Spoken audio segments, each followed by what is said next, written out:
الحمد لله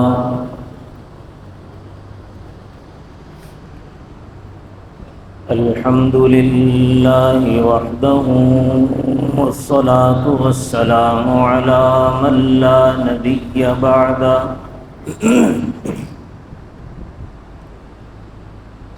وعلى آله وأصحابه الذين أوفوا عهدا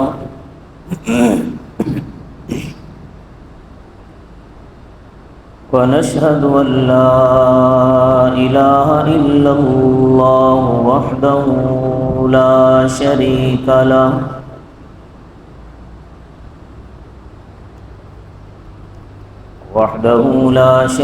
له في الخلق والأمر، إرغاما لمن جحد به وكفر، ونشهد أن سيدنا ومولانا محمدًا عبده ورسوله، المبعوث إلى الأسود والأحمر لتكميل مكارم الأخلاق، لا يخلق نبي ولا رسول بعده ولا أمة بعد أمته ولا شريعة بعد شريعته ولا كتاب بعد كتابه، صلى الله تعالى عليه وعلى آله وأصحابه الذين هم خلاصة العرب العرباء وخير الخلائق بعد الأنبياء،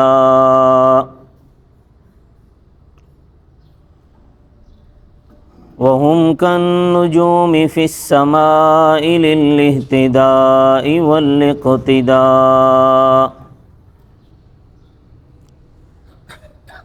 وهم مفاتيح الرحمة ومصابيح الغرر.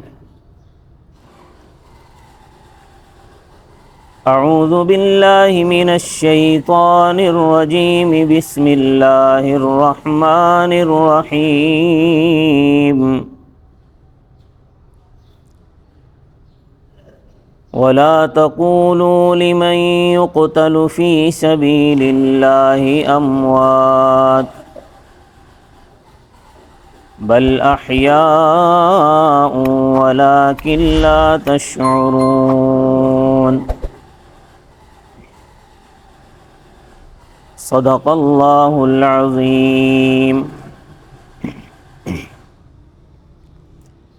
رب اشرح لي صدري ويسر لي أمري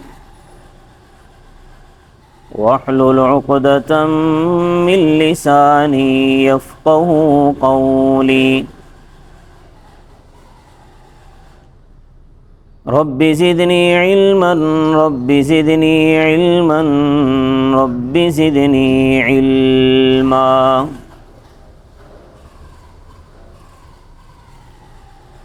سبحانك لا علم لنا إلا ما علمتنا إنك أنت العليم الحكيم.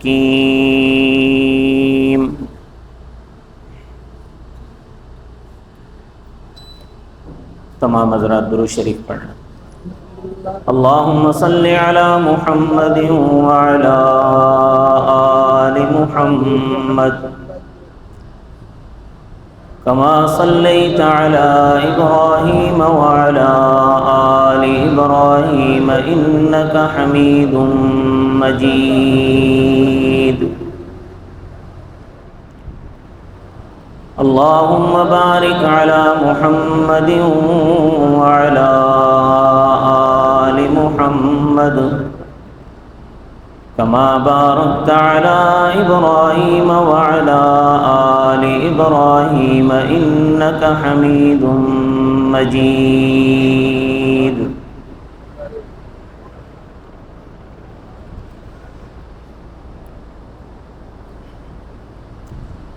معزز سامعین گرامی قدر،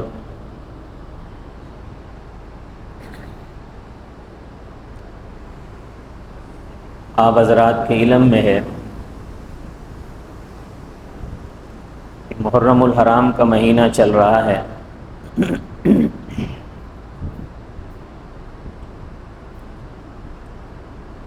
گزشتہ 2 جمعوں سے آپ حضرات کے سامنے یہ بات بیان کی ہے اور آپ کو سمجھانے کی کوشش کی ہے کہ یہ محرم الحرام کا مہینہ قربانیوں کا مہینہ ہے،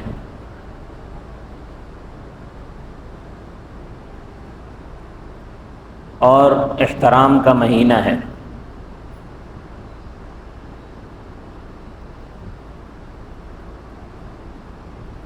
اللہ تبارک و تعالی نے 4 مہینے احترام کے رکھے ہیں، ان 4 میں سے ایک محرم الحرام ہے۔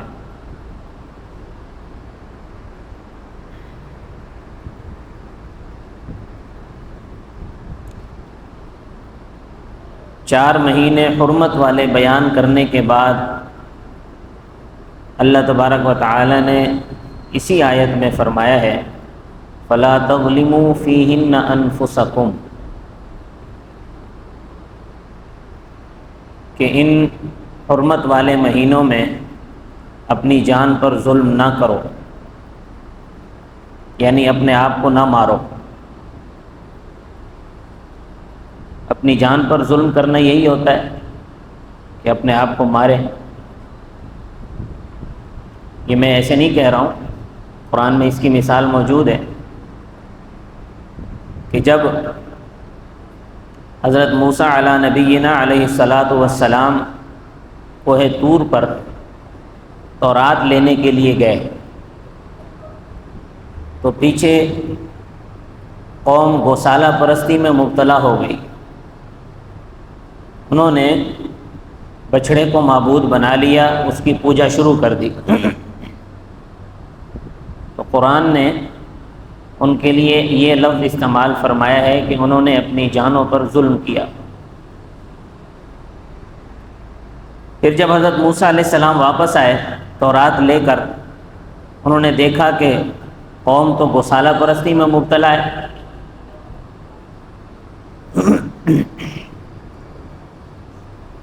موسیٰ علیہ السلام نے قوم کو سمجھایا اور ڈانٹا، یہ تم نے کیا حرکت کی؟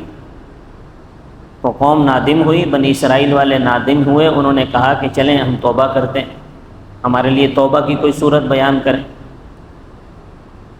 حضرت موسیٰ علیہ السلام نے اللہ سے پوچھا کہ اللہ توبہ کرنا چاہتے ہیں یہ تو کیسے توبہ کریں؟ اللہ تبارک و تعالی نے فرمایا ان کی توبہ اس صورت میں قبول ہوگی کہ یہ اپنے آپ کو ماریں۔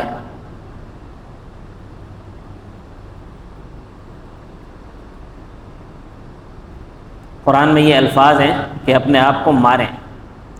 چنانچہ انہوں نے ایک دوسرے کو مارا، اپنے آپ کو مارا، تو اللہ نے توبہ قبول کی۔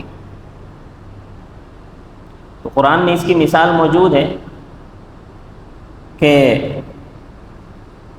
فَظَلَمُوا أَنفُسَكُمْ، ان کو یہ حکم دیا گیا کہ فَظَلَمُوا أَنفُسَكُمْ، اپنے آپ کو مارو، پھر توبہ قبول ہوگی۔ انہوں نے اپنے آپ کو مارا تو اللہ نے توبہ قبول کر لی۔ لیکن جب اللہ تبارک و تعالی نے مہینوں کی حرمت بیان کی، فرمایا ان عدت الشہور عند اللہ 12 شہرا فی کتاب اللہ یوم خلق السماوات والارض، کہ اللہ نے جب سے آسمان اور زمین بنائے ہیں اس وقت سے ہی 12 مہینے رکھے ہیں۔ اللہ نے اپنی کتاب میں یہ 12 مہینے رکھے ہیں۔ منہا 4 حرم، ان میں سے 4 حرمت والے مہینے ہیں۔ ذالک الدین القیم، یہ سیدھا دین ہے۔ فلا تظلموا فیہن انفسکم، ان مہینوں میں اپنے اوپر ظلم نہ کرو، یعنی اپنے آپ کو نہ مارو۔ تو یہ جو 4 حرمت والے مہینے ہیں ان میں ایک مہینہ محرم بھی ہے۔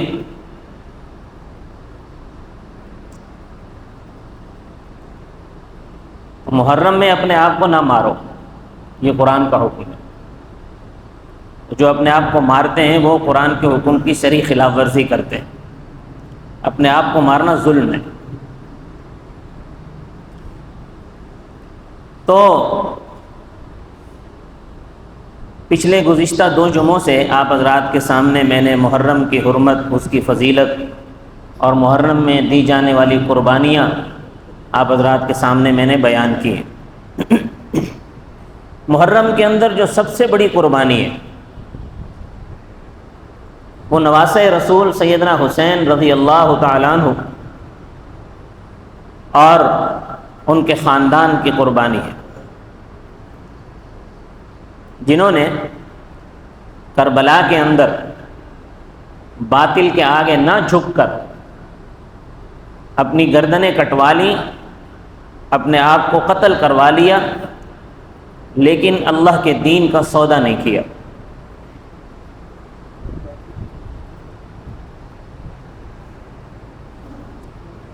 حضرت حسین رضی اللہ تعالیٰ عنہ کی شہادت کے اور ان کے خاندان کی شہادت کے جو محرکات ہیں، اگر ان پر غور کر لیا جائے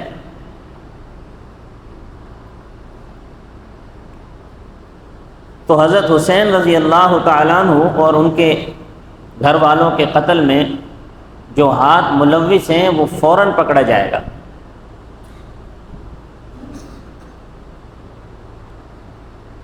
کوفہ کے لوگوں نے جب حضرت علی رضی اللہ تعالیٰ عنہ کو شہید کر دیا، پھر اپنا بھرم رکھنے کے لیے حضرت حسین کو خطوط لکھنے شروع کیے کہ جی آپ کوفہ تشریف لے آئیں، اور ہم، کیونکہ حضرت حسین رضی اللہ تعالیٰ عنہ نے مدینہ میں یزید کی بیعت نہیں کی تھی۔ یزید کی بیعت نہ کرنے والے اور بھی صحابہ تھے، جن میں حضرت عبداللہ ابن زبیر رضی اللہ تعالیٰ عنہ، حضرت حسین رضی اللہ تعالیٰ عنہ اور دیگر صحابہ بھی تھے۔ لیکن سلطنت کو خطرہ جو تھا وہ حضرت حسین سے اور حضرت عبداللہ ابن زبیر سے تھا، کیونکہ حضرت عبداللہ ابن زبیر رضی اللہ تعالیٰ عنہ بڑے بہادر صحابی تھے، بڑے جیدار تھے اور لڑنے کے ماہر تھے، اور حکومت سنبھالنے کی سمجھ بوجھ بھی اللہ پاک نے حضرت عبداللہ ابن زبیر کو عطا فرمائی ہوئی تھی۔ اور حضرت حسین خود چونکہ نواسۂ رسول تھے، اور نواسۂ رسول ہو بہادر نہ ہو یہ کیسے ہو سکتا ہے؟ وہ بھی بڑے بہادر تھے، بڑے جیدار تھے، انہیں بھی اللہ پاک نے حکومت کی سمجھ بوجھ اور صلاحیت عطا فرمائی تھی۔ تو یہ 2 شخصیات سلطنت کے لیے خطرہ تھی، اور ان دونوں کا بیعت کرنا ضروری تھا۔ تو یزید یہ چاہتا تھا کہ یہ 2 حضرات بیعت کر لیں، باقی کوئی کرے نہ کرے یہ ضرور کریں۔ تو اس نے مدینہ کے گورنر کو لکھ کر بھیجا کہ آپ عبداللہ ابن زبیر کو اور حسین کو بلا کر ان سے زبردستی بیعت لو۔ تو جب مدینہ کے گورنر کے پاس یزید کا یہ پیغام پہنچا، حضرت حسین کو اور حضرت عبداللہ ابن زبیر کو پتہ چل گیا۔ حضرت عبداللہ ابن زبیر پہلے نکل گئے، مکہ چلے گئے، اور حضرت حسین بھی وہاں سے مکہ چلے گئے۔ راستے میں حضرت حسین کو ایک صحابی ملے، پوچھا انہوں نے کہاں جا رہے ہیں؟ حضرت حسین نے فرمایا کہ مکہ جا رہا ہوں، لگتا ہے مدینے میں کچھ حالات ہمارے اوپر تنگ ہونے والے ہیں۔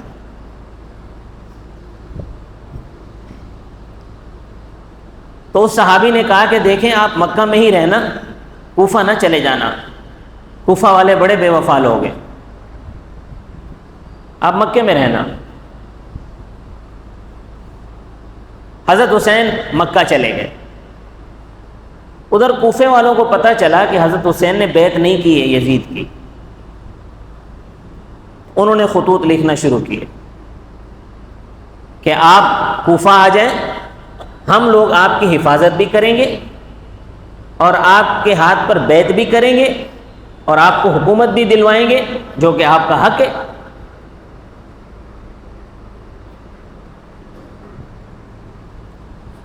امام المحدثین حضرت شاہ عبدالعزیز محدث دہلوی رحمۃ اللہ نے لکھا ہے کہ کوفہ والوں نے 12,000 خطوط لکھے، 12,000 خطوط کہ آپ کوفہ آ جائیں. حضرت حسین رضی اللہ تعالیٰ عنہ نے حالات کا جائزہ لینے کے لیے حضرت مسلم بن عقیل رضی اللہ تعالیٰ عنہ کو بھیجا.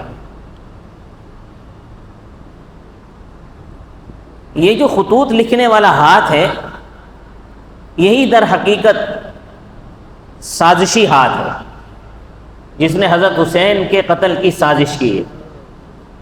حضرت حسین کو بلایا اور پھر بھاگ گئے. ہوتے نا کھڑے ساتھ مضبوطی سے، لیکن کوئی کھڑا نہیں ہوا، سارے بھاگ گئے. حضرت مسلم بن عقیل رضی اللہ تعالیٰ عنہ کو حضرت حسین نے یہ ذمہ داری لگائی کہ جاؤ ذرا کوفہ کے حالات کا جائزہ لو، یہ اتنے سارے خطوط میرے پاس آ گئے ہیں، ہو سکتا ہے یہ مخلص ہو گئے ہوں، ابھی ہو سکتا ہے ان کے دلوں میں اخلاص ہو. حضرت مسلم بن عقیل رضی اللہ تعالیٰ عنہ جب جانے لگے تو ان کے 2 کمسن بچے بھی ساتھ چلنے کے لیے تیار ہو گئے. مجبوری میں انہیں بھی ساتھ لے گئے. یہ تو علم نہیں تھا کہ کوفہ میں جا کر حالات ہی تبدیل ہو جائیں گے. جیسا معاملہ نظر آ رہا ہے اس کا بالکل الٹ ہو جائے گا. اب جب حضرت مسلم بن عقیل رضی اللہ تعالیٰ عنہ کوفہ پہنچے تو 18,000 لوگوں نے فوراً بیعت کی. 18,000 لوگوں نے، پورا کوفہ امڑ آیا. حضرت مسلم بن عقیل بڑے متاثر ہوئے اس بات سے کہ کوفہ والے تو بڑے مخلص لوگ ہیں، یہ تو سارے ہی حضرت حسین رضی اللہ تعالی عنہ کی حمایت کے لیے اور مدد کے لیے تیار ہیں اور باطل کا مقابلہ کرنے کے لیے تیار ہیں.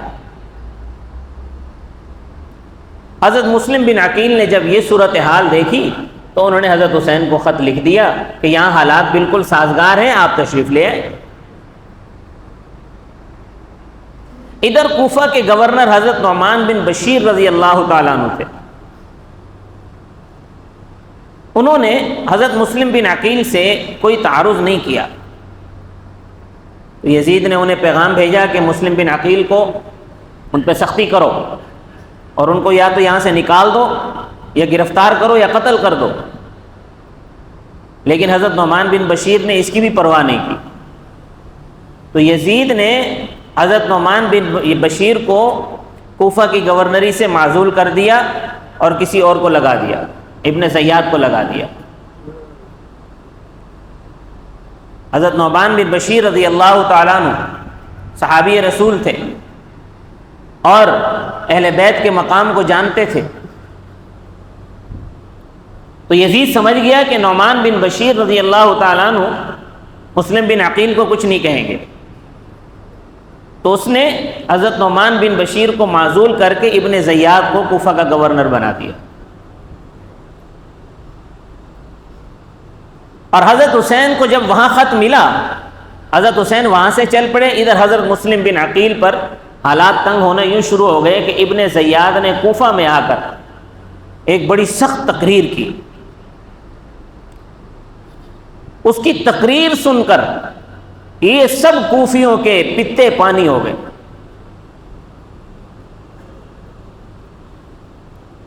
یہ جو نعرہ حیدری لگانے والے ملنگ تھے، یہ جو محبت حسین کا دم بھرنے والے تھے، یہ سارے ایک ایک کر کے چھٹ گئے. اور مسلم بن عقیل اکیلے اور تنہا اپنے 2 بچوں کے ساتھ ہانی بن عروہ کے گھر میں پناہ لینے پر مجبور ہو گئے۔ وہ مسلم بن عقیل جو ہزاروں لوگوں کے جلوں میں گھومتے تھے، ہزاروں لوگ جن کی بیعت کرنے کے لیے امٹ آئے تھے، آج وہ بالکل اکیلے ہانی بن عروہ کے گھر میں پناہ لینے پہ مجبور ہو گئے۔ ہانی بن عروہ نے بڑی کوشش کی کہ حضرت مسلم بن عقیل کو بچا لیں، ان کی حفاظت کر لیں، لیکن ابن زیاد کی فوج ایک ایک چپے کی تلاشی لے رہی تھی۔ بالآخر حضرت مسلم بن عقیل کو گرفتار کر کے ان کو شہید کر دیا گیا۔ ان کے جو 2 معصوم بچے ان کے ساتھ تھے ان کو بھی شہید کر دیا گیا۔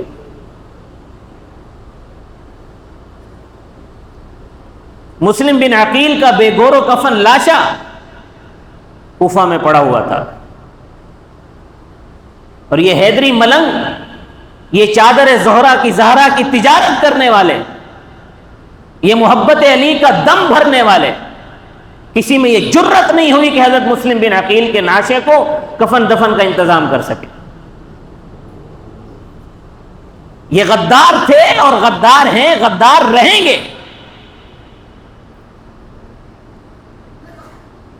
حضرت حسین رضی اللہ تعالیٰ عنہ کو جب حضرت مسلم بن عقیل شہید ہونے لگے تو انہوں نے ایک وہاں جو اس کا فوج کا جو وہ بڑا تھا اس کو کہا کہ بھائی دیکھو میرے ساتھ تو جو حالات پیش آ رہے ہیں، تم ذرا ایک مہربانی کرو، حضرت حسین کو پیغام بھیج دو کہ یہ کوفہ والے دغا باز ہیں، آپ یہاں نہ آئیں، اور میرے ساتھ ہی یہ معاملہ ہو گیا ہے۔ ادھر حضرت حسین کو جب حضرت مسلم بن عقیل کی طرف سے اس نے پیغام بھجوا دیا، اتنا کیا کہ اس نے پیغام بھجوا دیا کہ حضرت مسلم بن عقیل کے ساتھ یہ معاملہ ہوا ہے، آپ کوفہ نہ آئیں۔ حضرت حسین تک جب یہ خبر پہنچی تو آپ نے اپنے ساتھیوں کو بلایا، مشورہ کیا۔ حضرت حسین کی بڑی ہمت بندھی ہوئی تھی، کیونکہ راستے میں بھی جو لوگ تھے وہ آپ کے ساتھ ملتے چلے جا رہے تھے۔ یہاں حضرت حسین نے فرمایا کہ اے لوگوں، میں جس مقصد کے لیے جا رہا تھا، مجھے کوفہ والوں نے بلایا تھا، لیکن کوفہ والوں نے دغا کی ہے، انہوں نے غداری کی ہے۔ آپ میں سے بھی اگر کوئی واپس جانا چاہتا ہے تو چلا جائے۔ تو وہ جو راستے میں ساتھ ملتے آئے تھے وہ سارے چلے گئے، ان میں سے ایک بھی نہیں ٹکا۔ اب صرف خاندان نبوت رہ گیا، صرف اہل بیت رہ گئے۔ حضرت حسین نے اپنے خاندان سے مشورہ کیا اور فرمایا کہ اب حالات وہ نہیں رہے جو ہمیں نظر آ رہے تھے، تو بجائے اس کے کہ ہم کوفہ جائیں، ہم واپس مدینہ چلتے ہیں۔ حضرت مسلم بن عقیل کے جو رشتہ دار تھے وہ سامنے آ گئے، انہوں نے کہا کہ اے حسین، ہم مسلم بن عقیل کے خون کا بدلہ لیے بغیر نہیں جائیں گے، ہم نے ان کے خون کا بدلہ لینا ہے، آپ ہمارے ساتھ چلیں۔ حضرت حسین کوفہ جانے پر مجبور ہو گئے۔ ایک مقام پر پہنچے جس کا نام تھا کربلا۔ مقام اس کا نام تو کچھ اور تھا، بعد میں اس کا نام کربلا پڑ گیا۔ وہاں آپ نے قیام کیا اور یزید کو ایک خط لکھا جس میں یہ کہا کہ دیکھو، میرا تمہارے ساتھ کوئی جھگڑا نہیں ہے، میں 3 باتیں پیش کر رہا ہوں، ان 3 میں سے کوئی ایک قبول کر لو۔ ایک تو یہ ہے کہ مجھے مدینہ واپس جانے دو، دوسرا یہ ہے کہ اگر یوں نہیں کرتے تو پھر مجھے اسلامی سرحدات کی طرف جانے دو تاکہ میں وہاں جا کر دشمنان اسلام کے خلاف لڑتے ہوئے شہید ہو جاؤں۔ اگر یہ بھی قبول نہیں ہے تو مجھے یزید کے پاس لے چلو، میں اس سے آپس میں بیٹھ کر معاملات طے کر لوں گا۔ ابن زیاد کے پاس جب یہ خط پہنچا تو ابن زیاد بڑا متاثر ہوا، اس نے کہا کہ یہ باتیں تو ٹھیک ہیں، لیکن ابن زیاد کے ایک قریبی تھا شمر ذی الجوشن جس کا نام تھا، یہ بڑا بدبخت انسان تھا۔ اس نے ابن زیاد کو کہا کہ کیا تم یہ چاہتے ہو کہ حسین کی صلح ہو جائے یزید کے ساتھ؟ اگر حسین یزید کے پاس چلے گئے تو ان کی صلح ہو جائے گی، لیکن تمہیں پھر کوئی عہدہ نہیں ملے گا، تم جاؤ اپنا پھر کام کرو۔ ابن زیاد کو یہ بات لگی تو اس نے شمر ذی الجوشن کو فوج کا سربراہ بنا دیا۔ گورنر ابن زیاد تھا، فوج کا سربراہ شمر کو بنا دیا، 1000 کے دستے کا سربراہ بنا دیا۔ حضرت حسین رضی اللہ تعالیٰ عنہ پر دانا پانی تنگ ہونے لگا، ابن زیاد کی طرف سے حکم آیا کہ ان کا پانی بند کر دو۔ حضرت حسین کا پانی بند کر دیا گیا، 3 دن تک پانی بند رہا۔ مدینہ میں بھی حضرت عثمان غنی رضی اللہ تعالیٰ عنہ پر 40 دن پانی بند رہا، اور حضرت حسین چونکہ مدینہ یونیورسٹی کا طالب علم تھا۔ مدینہ یونیورسٹی کون سی مدینہ یونیورسٹی؟ جس کے سربراہ حضرت عثمان غنی رضی اللہ تعالیٰ عنہ تھے۔ حضرت حسین نے حضرت عثمان کو دیکھا تھا، حضرت عثمان نے 40 دن پیاسا رہ کر قرآن کی تلاوت کی، حضرت حسین نے دیکھا تھا 40 دن پیاسے رہ کر اللہ کی فرما برداری کیسے کی جاتی ہے، یہ حسین نے حضرت عثمان کو دیکھا تھا۔ 40 دن پیاسا رہ کر زخمی جسم کے ساتھ مسجد نبوی میں حضرت عثمان نے خطبہ دیا تھا، حسین نے دیکھا تھا۔ حضرت عثمان نے مسجد نبوی میں زخمی جسم کے ساتھ خطبہ دیا، حضرت حسین نے کربلا کے اندر کوفہ میں زخمی دل کے ساتھ خطبہ دیا۔ حسین نے حضرت عثمان کو نمازیں پڑھتے دیکھا، حسین نے حضرت عثمان کو قرآن کی تلاوت کرتے ہوئے دیکھا، حسین نے حضرت عثمان کو اللہ کی فرما برداری کرتے ہوئے دیکھا، نوافل پڑھتے ہوئے دیکھا۔ آج کربلا کے اندر وقت آ گیا تھا کہ جو سبق اپنے استاد سے مدینہ یونیورسٹی میں سیکھا تھا، آج اس سبق پر عمل کرنے کا وقت آیا تھا۔ حسین نے کہا کہ ظالمو، مجھے 1 رات کا وقت دے دو، میں 1 رات اپنے اللہ سے راز و نیاز کرنا چاہتا ہوں۔ حضرت حسین کو 1 رات کا وقت انہوں نے دے دیا۔ حضرت حسین نے وہ رات پوری عبادت میں گزاری، پوری رات عبادت میں گزاری، نوافل پڑھتے رہے، قرآن کی تلاوت کرتے رہے۔ اور جب صبح ہوئی، اپنے گھر کی جو عورتیں تھیں ان کو سمجھایا، ان کے سامنے ایک پرمغز تقریر کی اور فرمایا کہ ہم اگر شہید ہو جائیں تو ہماری نعشوں پر نوحہ نہ کرنا، ماتم نہ کرنا، اپنے آپ کو مارنا پیٹنا نہیں۔ پھر اس کے بعد ان سے جنگ شروع ہو گئی، ایک ایک کر کے خاندان رسول کے پھول کٹتے چلے گئے، ایک ایک کر کے۔ آخر میں حضرت علی اصغر، علی اکبر میدان میں، علی اکبر حضرت حسین کے بیٹے تھے،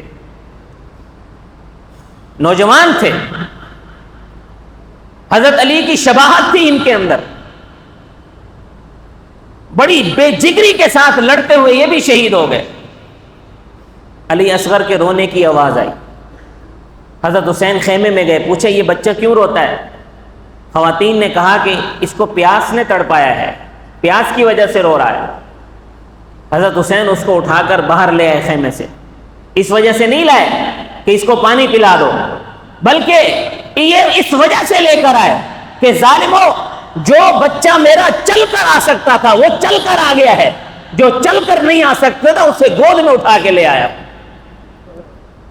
تمہارے منہ کو جو خون لگ چکا ہے اس کی پیاس بجھا لو۔ ایک تیر آیا، علی اصغر کو لگا، وہ بھی شہید ہو گئے۔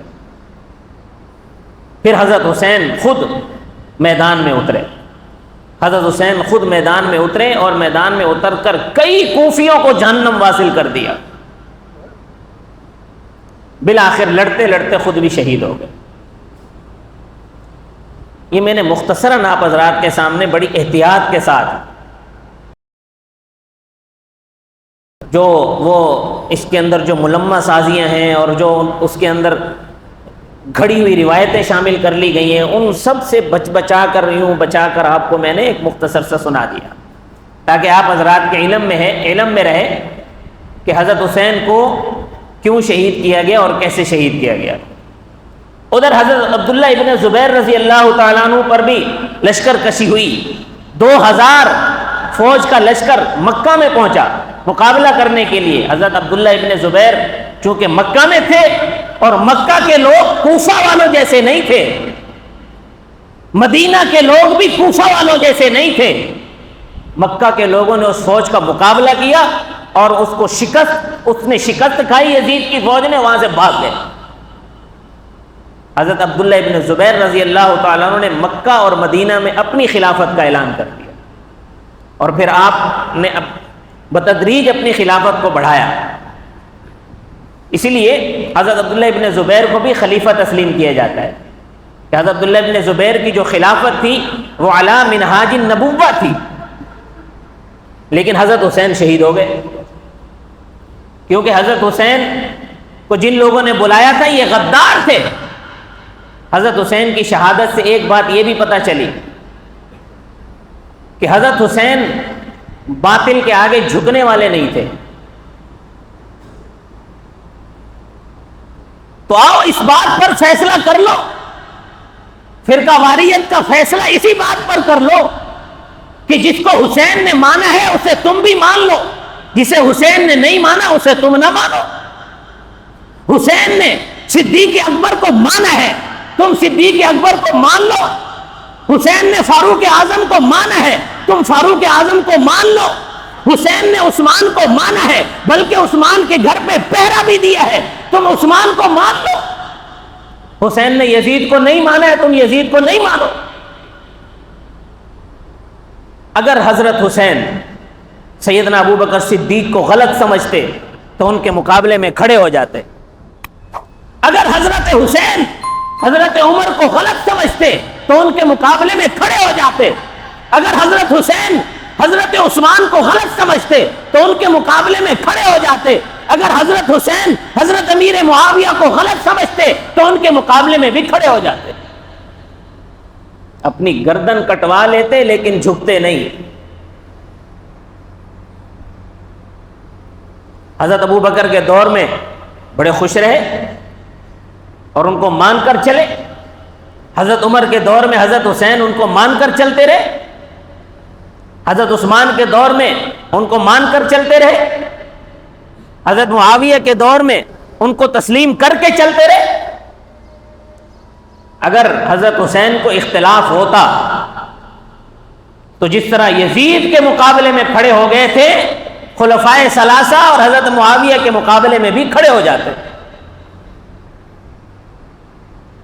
ہمارا تو یہ ایمان ہے، تقیہ نہیں کیا تھا۔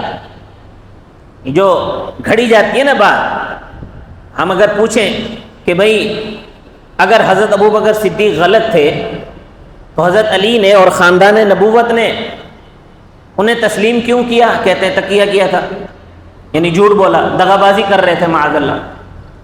حضرت عمر کو کیوں تسلیم کیا، ان کے پیچھے نمازیں کیوں پڑھی؟ کہتے تقیہ کیا۔ حضرت عثمان کو کیوں تسلیم کیا، ان کے پیچھے نمازیں کیوں پڑھی؟ کہتے تقیہ کیا۔ اور کوئی جواب نہیں ہے ان کے پاس۔ تقیہ اصل میں کہتے ہیں منافقت کو، دغا بازی کو، جھوٹ کو، فریب کو، کہ اندر کچھ اور بات ہو اور زبان پہ کچھ اور ہو، اس کو کہتے ہیں تقیہ۔ تو کہتے ہیں کہ خاندان نبوت نے تقیہ کیا اور کوئی جواب نہیں ہے ان کے پاس۔ ہم یہ کہتے ہیں کہ جن لوگوں نے مکہ کے اندر جب حالات تنگ ہوئے، جن لوگوں نے ہجرت کی ہے، مکہ جنہوں نے چھوڑا اور مدینہ آ گئے، وہ تقیہ باز نہیں ہو سکتے، کیونکہ تقیہ کرنے کی ضرورت تو مکہ میں تھی، وہاں خاندان تھا، پورا گھر بار تھا، پوری جائیداد تھی۔ تو اگر وہاں تقیہ کرتے تو ہجرت کی ضرورت ہی پیش نہ آتی، اپنا گھر بار چھوڑنا ہی نہ پڑتا۔ تو جن لوگوں نے ہجرت کی ہے، حضرت علی بھی مہاجرین میں شامل ہیں کہ نہیں ہیں؟ تو جن لوگوں نے ہجرت کی ہے وہ بالکل پکے سچے اور ٹھکے مسلمان ہیں. جو بات ان کے دل میں ہے وہی بات ان کی زبان پر ہے. یہ نہیں ہو سکتا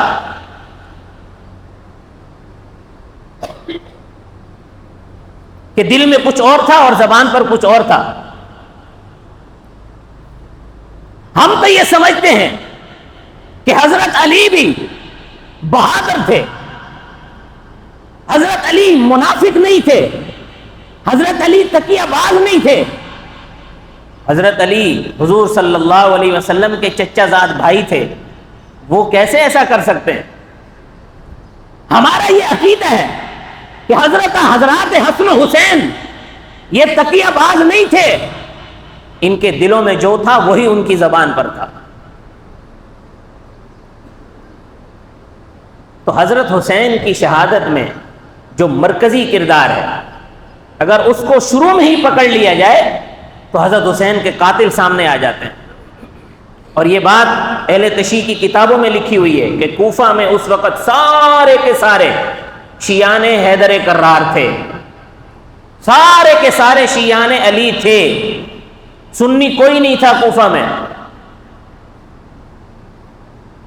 تو یہ سارے کے سارے بلا کر بھاگ گئے.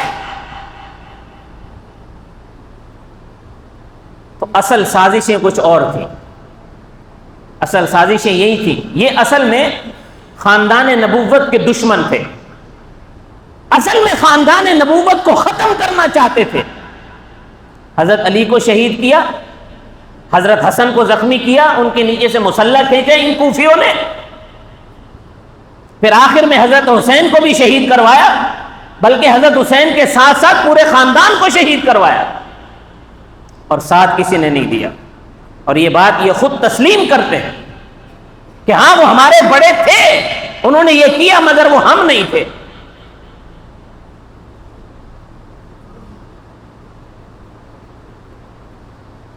ایک اور اعتراض یہ بھی کہا جاتا ہے کہ جی ایسا کرو کہ حضرت ابو بکر, حضرت عمر, حضرت عثمان یہ متنازع ہیں, یعنی ان کو تم مانتے ہو ہم نہیں مانتے, حضرت علی کو تو سب مانتے ہیں تو حضرت علی پر متفق ہو جاؤ سب. یہ اصل میں یہودی فلسفہ ہے, یہ ان کی بات نہیں ہے, یہ یہودی فلسفہ ہے. وہ ایک یہودی آیا مسلمان کے پاس, اس نے کہا کہ دیکھو حضرت موسیٰ علیہ السلام اللہ کے نبی ہیں. مسلمان نے کہا ہیں.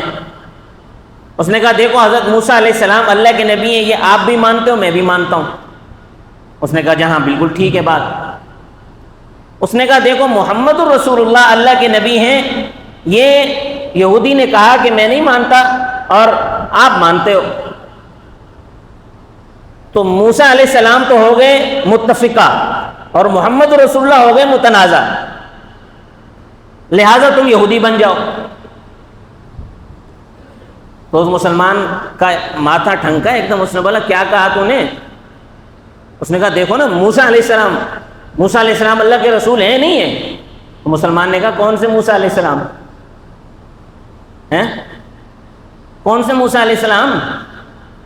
بھائی میں موسیٰ علیہ السلام کو اللہ کا نبی مانتا ہوں محمد رسول اللہ کے کہنے پر. مجھے محمد رسول اللہ صلی اللہ علیہ وسلم نے بتایا ہے کہ موسیٰ علیہ السلام بھی اللہ کے رسول تھے. اگر محمد رسول اللہ کو بیچ میں سے نکال دو تو پھر موسیٰ علیہ السلام کو میں نہیں جانتا. کون سے موسیٰ علیہ السلام؟ تو یہ اصل میں یہودی فلسفہ ہے کہ جی ابو بکر متنازع, عمر متنازع, عثمان متنازع, لہذا تم شیعہ بن جاؤ, علی متفق ہے. تو ہاں علی تو وہ ہیں جنہوں نے حضرت ابو بکر کی بیعت کی, حضرت ابو بکر کے پیچھے نمازیں پڑھی. علی تو وہ ہیں جنہوں نے حضرت عمر کے پیچھے نمازیں پڑھی, ان کی بیعت کی. علی تو وہ ہیں, ہم تو اس علی کو جانتے ہیں جس نے حضرت عثمان کے پیچھے نمازیں پڑھی, ان کی بیعت کی. اگر وہ علی ہیں تو اس کو ہم مانتے بھی ہیں, جانتے بھی ہیں. ان کے علاوہ کوئی اور علی ہے تو وہ ہم نہیں جانتے. تو یہ اصل میں ایک بہت بڑی سازش تھی, جس سازش کی وجہ سے دنیا اسلام آج تک انتشار کا شکار ہے. تو اس کی سیدھی سی ترکیب یہ ہے کہ جن ہستیوں کو حسین نے حسن نے علی نے مانا تھا ان کو تم مان لو، اور جن کو حسن نے حسین نے علی نے نہیں مانا تھا ان کا تم انکار کر دو، سارا جھگڑا ہی ختم ہو جائے گا۔ اللہ تبارک و تعالی مجھے اور آپ کو سمجھ عطا فرمائے۔ وما علینا الا البلاغ المبین۔